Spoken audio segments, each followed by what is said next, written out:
নমস্কার, the power of astrology Sumanta ji Chowdhury আমার এই ইউটিউব চ্যানেলে আপনাদের সবাইকে স্বাগত। আমি এখন আলোচনা করব সিংহ রাশি নিয়ে। আলোচনার বিষয়বস্তু হচ্ছে 26শে নভেম্বর বেলা 11টা 27 মিনিটে শুক্র বৃশ্চিক রাশিতে ট্রানজিট করেছে, গমন করেছে। তার মানে আজকের দিনে দাঁড়িয়ে শুক্র কিন্তু বৃশ্চিক রাশিতে রয়েছে। এই যে শুক্রের ট্রানজিট, আমি এর আগেও বৃহস্পতি নিয়ে, শনি নিয়ে, বুধ নিয়ে যখনই আলোচনা করেছি তখন আমি বারবার ধরে বলেছি যে এমন অনেক প্ল্যানেট রয়েছে যাদের ট্রানজিটটা খুব ছোট ছোট ট্রানজিট, কয়েক দিনের জন্য এক একটা ভাবের মধ্যে বা এক একটা রাশির মধ্যে পদার্পণ করছে, কিন্তু এদের ফল সুদূর প্রসারী হয়। কেন হয় সেটাও কিন্তু আমি ক্ল্যারিফাই করে দিয়েছি, বিশ্লেষণ করে দিয়েছি, প্রেডিকশনের মধ্যে দিয়ে করেছি। তাহলে শুক্রের এই বৃশ্চিক রাশিতে যে ট্রানজিট হয়েছে তার ফলও কিন্তু সুদূর প্রসারী, যদিও কিছুদিনের মধ্যেই আবার তার পরিবর্তন হবে, ঠিক আছে, কিন্তু এর ফলটা সুদূর প্রসারী। ইম্পর্টেন্ট ফ্যাক্টর যেটা হচ্ছে যে আমি 5টি সদর্থক দিক নিয়ে আজকে আলোচনা করব। আলোচনার সাপেক্ষে আমি 6-7টি দিকও তুলে ধরতে পারি। যাই হোক, সময় নষ্ট না করে একদম আলোচনায় চলে যাই। প্রথমেই যেটা লক্ষ্য করা যাচ্ছে সিংহ রাশির ক্ষেত্রে, সিংহ রাশি নিয়ে শুক্রের ট্রানজিট নিয়ে আলোচনা করলেও আমাকে কিন্তু ক্যালকুলেশন করতে হবে, প্রেডিকশন করতে হবে সিংহ রাশির স্পট ইমপ্লিমেন্টেশন ছকের মধ্যে লগ্ন ভাব কোথায় এবং তার দ্বারা। কেননা কখনোই কিন্তু চন্দ্র দ্বারা ক্যালকুলেশন করা হয় না, চন্দ্র কখনো 1 নম্বর ঘর হয় না, সূর্য দ্বারা কখনো ক্যালকুলেশন করা হয় না, ক্যালকুলেশন করতে হয়, প্রেডিকশন করতে হয় লগ্নভাব দ্বারা। তাহলে যদি আমি লগ্নটাকে দেখি, লগ্নে কিন্তু বুধাদিত্য যোগ সৃষ্টি হয়ে রয়েছে। লগ্ন মানে কি? স্থাপত্য ভিত মেরুদণ্ড পরিকাঠামো, যার উপর আমার অস্তিত্বটা দাঁড়িয়ে আছে। বুধাদিত্য যোগ মানে হচ্ছে তুলে ধরা, ইনক্রিজ। তাহলে এক্ষেত্রে যেটা লক্ষ্য করা যাচ্ছে যে সিংহ রাশির জাতক জাতিকাদের ক্ষেত্রে শুক্রের ট্রানজিট যখনই হয়েছে বৃশ্চিকে, তখনই কিন্তু তাদের 1 নম্বর ঘরটা যখনই উচ্চস্থ হয়ে গেছে, বুধাদিত্য যোগের আন্ডারে চলে এসছে, তার মানে সার্বিক অর্থে তাদের জীবনের প্রত্যেকটি ভাব বা প্রত্যেকটি দিক কিন্তু ইনক্রিজ করবে। এবার ইম্পর্টেন্ট ফ্যাক্টর যেটা হচ্ছে, এই বুধাদিত্য যোগের মানে যোগকে কিন্তু মঙ্গল হিট করছে তার দৃষ্টির মধ্যে দিয়ে। তাহলে কসাস এবং কনসাস আমাকে কোন জায়গায় থাকতে হবে? প্রথমত, আমি যেন কখনো আমার যে ঊর্জার জায়গাটা, ফিজিক্যাল অ্যাক্টিভিটিসের জায়গাটা, কর্মের জায়গাটা অহেতুক অনর্থক কর্ম না করি। কেননা সবকিছুর একটা রুলস এন্ড রেগুলেশন এবং নিয়মানুবর্তিতার মধ্যে দিয়ে ইমপ্লিমেন্টেশন বা ইমপ্লিমেন্ট করতে হয়। যদি আমি অনর্থক কর্ম করি তাহলে ওয়েস্ট অফ এনার্জির জায়গাটাও লক্ষ্য করা যাচ্ছে। কেন এই জায়গাটা লক্ষ্য করা যাচ্ছে? তার কারণ বুধ এবং মঙ্গলের একত্রীকরণ অনেক সময় কি করে, ইলিউশন, আবেগ, ইমোশন নিয়ে আসে। এবং তখন আমরা কি করি, যখনই আমাকে জিততে হবে, আমাকে লড়াই করতে হবে, ফাইট করতে হবে, দেখা গেল আমার প্রয়োজন নেই, অহেতুক আমি লক্ষ্যহীন ভাবে কিন্তু কর্ম করে যাচ্ছি। সেই জায়গাটাকে অফ করা প্রয়োজন। যদিও আমি সদর্থক দিক নিয়ে বলবো বলেছি, তাহলে রেকটিফিকেশনের এই দিকটাকেও আমি সদর্থক অর্থেই কিন্তু বললাম। আর আরেকটা জিনিসও মাথায় রাখার প্রয়োজন আছে, অহেতুক মাথা গরম আমি করব না, অহেতুক আমি কিন্তু কখনো টেম্পার নিয়ে নেব না, লুজ টক কখনোই কিন্তু করব না। কেননা মঙ্গল কিন্তু অত্যন্ত উচ্চস্থ হয়ে রয়েছে। সিংহ রাশির জাতক জাতিকারা কখনো গৃহে বসে থাকবে না। সিংহ রাশির জাতক জাতিকারাও ভাগ্যে আছে যা হবে, এখন তো ঘুমিয়ে শীত করছে, কখনো নয়। কিন্তু তারা সবসময় লড়াই করবে, ফাইট করবে, সংঘর্ষ করবে এবং তাদের যে নির্দিষ্ট লক্ষ্য সেই দিকে ছুটে যাবে। অনেক সময় কি হয়ে যায়, ওভারডোজ হয়ে যায়। এবার ভেরি ভেরি ইম্পর্টেন্ট জায়গা যেটা সিংহ রাশির জাতক জাতিকাদের ক্ষেত্রে কিন্তু 3 নাম্বার ঘরে, মঙ্গলের ঘরে বৃহস্পতি চলে এসছে। এতদিনে আমি বলতে বলতে সবাই হয়তো জেনে গেছেন, মঙ্গল এবং বৃহস্পতির একত্রীকরণ মানে কমিউনিকেশন স্কিল তার মারাত্মক হয়।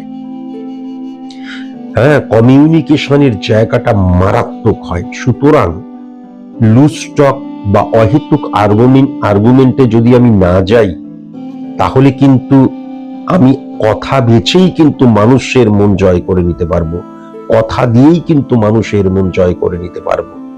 এটাও কিন্তু লক্ষ্য করা যাচ্ছে।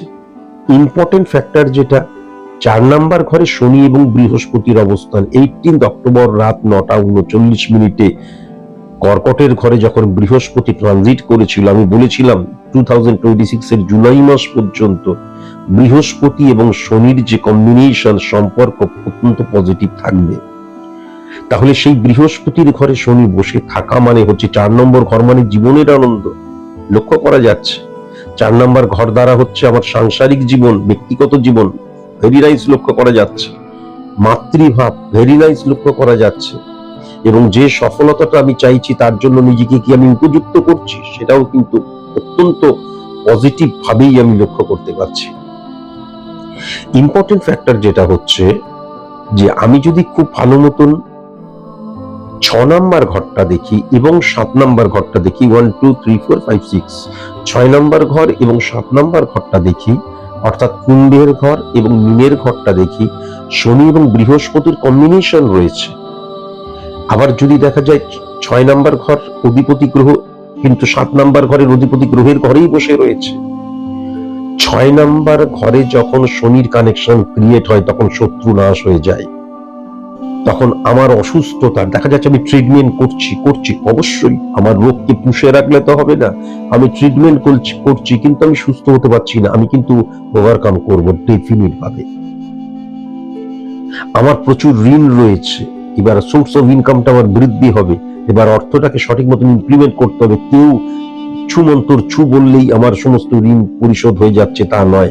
সোর্স অফ ইনকামটা যখন বৃদ্ধি হচ্ছে তখন সেটাকে সঠিক মতন ব্যবহার আমি করব, এটাও লক্ষ্য করা যাচ্ছে। সার্ভিসের ক্ষেত্রে ভয়ঙ্কর অপরচুনিটির জায়গা লক্ষ্য করা যাচ্ছে। যদিও এক্ষেত্রে আমি ঠিক কর্কট রাশির মতন যে অনেক অপরচুনিটি আসবে তা নয়, 2-3টা অপরচুনিটি সেখান থেকেই আমি কোথাও না কোথাও ক্র্যাক করলাম এবং সেখান থেকেই আমি দেখা গেল যে আমি আমার যে নির্দিষ্ট লক্ষ্য সেটা পূর্ণ করার প্রথম পদক্ষেপ অর্থাৎ চাকরিটা পেয়ে গেলাম, এটা লক্ষ্য করা যাচ্ছে। 7 নাম্বার ঘরে বৃহস্পতি শনির অবস্থান মানে কি হচ্ছে, আমার বিজনেস ক্ষেত্রের মধ্যে ইল্লিগেল অ্যাক্টিভিটিস হবে না। আমার বিজনেস চারিপাশে যারা শত্রু গজিয়ে উঠছিল তারা ভোতা হয়ে যাবে। আমার বিজনেসটা এক্সটেন্ড করবে, কাস্টমার মানে হেভি ওয়েটের কাস্টমার আসবে এবং আমার যে কোনো ট্রানজেকশন কখনো ইল্লিগেল হবে না। নতুন প্রোডাক্ট লঞ্চ করার ক্ষেত্রে অত্যন্ত পজিটিভ। কেন না, শুক্র কিন্তু শুক্রের ট্রানজিট নিয়েই তো আলোচনা করছি। শুক্র মানে হচ্ছে লাক্সারিয়াস লাইফ লিড করা। লাক্সারিয়াস লাইফ লিড করা মানে আমাদের মতো নিম্ন মধ্যবিত্ত মানুষের লাক্সারিয়াস লাইফ লিড করা মানে আমরা যে অড সিচুয়েশনের মধ্যে রয়েছি সেটাকে ওভারকাম করা। তাহলে সেই জায়গাটা অত্যন্ত পজিটিভ কিন্তু লক্ষ্য করা যাচ্ছে। এবং বুধ এবং রাহুর কম্বিনেশন রয়েছে এবং বিশেষ করে 10-11-12, বিশেষ করে 10 নাম্বার ঘরে বুধ এবং রাহুর কম্বিনেশন, এবং রাহু এক্ষেত্রে উচ্চস্থ হয়ে রয়েছে আমি যেটা লক্ষ্য করতে পারছি। তাহলে রাহু যখন উচ্চস্থ হয়ে থাকে তখন কি হয়, রাহু কলিযুগের রাজা, সম্রাট, ঈশ্বর, আল্লাহ, গড সবকিছু বলা হয় রাহুকে। রাহু মানে অনেক। তাহলে বুদ্ধিকে সঠিক মতন ইমপ্লিমেন্ট যদি আমি করতে পারি তাহলে সফলতাটা আমি অনেক বেশি গেইন করতে পারবো। আমাদের মানুষের সফলতা মানে 95 থেকে 98% অর্থনৈতিক সফলতাকেই কিন্তু বোঝায়। ইম্পর্টেন্ট ফ্যাক্টর 10 নাম্বার ঘর মানে কি 1-6-10 কানেকশন, সার্ভিস ক্ষেত্র 1-7-10 কানেকশন, বিজনেস ক্ষেত্র 1-9-10 কানেকশন, আমার উচ্চশিক্ষার ক্ষেত্র, আমার সংযোগের ক্ষেত্র, 1-5-10 কানেকশন, সফলতার ক্ষেত্র, তাহলে ক্ষেত্রের জায়গায় যখন রাহু এবং বুধের একত্রীকরণ পাওয়ারফুল হয়ে যাচ্ছে, তাহলে আমার যে 11টা ক্ষেত্র, 11টা ভাব, 12 নম্বর ভাবকে ব্যয়ের স্থান বলা হয়, সেই 11টা ক্ষেত্র কিন্তু অত্যন্ত পাওয়ারফুল হয়ে যাচ্ছে এবং প্রত্যেকটা ক্ষেত্রে অর সিচুয়েশন থেকে আমি ওভারকাম করব আমার বুদ্ধির দ্বারা, আমার যুক্তির দ্বারা, আমার ব্রেন ওয়ার্কের দ্বারা। একটা জিনিস অবশ্যই মাথায় রাখার প্রয়োজন আছে, কেতু বৃহস্পতির ঘরে বসে রয়েছে এবং বৃহস্পতি কিন্তু উচ্চস্থ অবস্থায় মঙ্গলের ঘরে বসে রয়েছে। তাহলে কেতুকে ছায়া প্ল্যানেট, ক্যালকুলেটিভ প্ল্যানেট বলা হয়। তার নিজস্ব কোনো পাওয়ার নেই।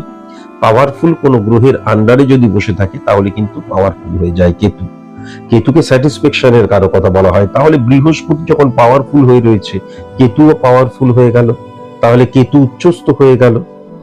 সুতরাং স্যাটিসফ্যাকশনের জায়গাটাও মারাত্মকভাবে লক্ষ্য করা যাচ্ছে। বাট শনি এবং কেতুর একত্রীকরণ, এইটা যদিও সদর্থক আলোচনা নয়, তবুও বলে রাখছি, আমারই ভুলে আমার ভালোবাসার মানুষ, আমার আত্মীয় স্বজন, পাড়া পড়শি অকস্মাৎ আমার বিপক্ষে চলে যেতে পারে। বিপক্ষে গিয়ে কোনো ক্ষতি করতে পারবে না, কিন্তু বিপক্ষে চলে যেতে পারে। এটা বললাম এই কারণের জন্যই, রেকটিফিকেশন মাস্ট। কেন বিপক্ষে যাবে?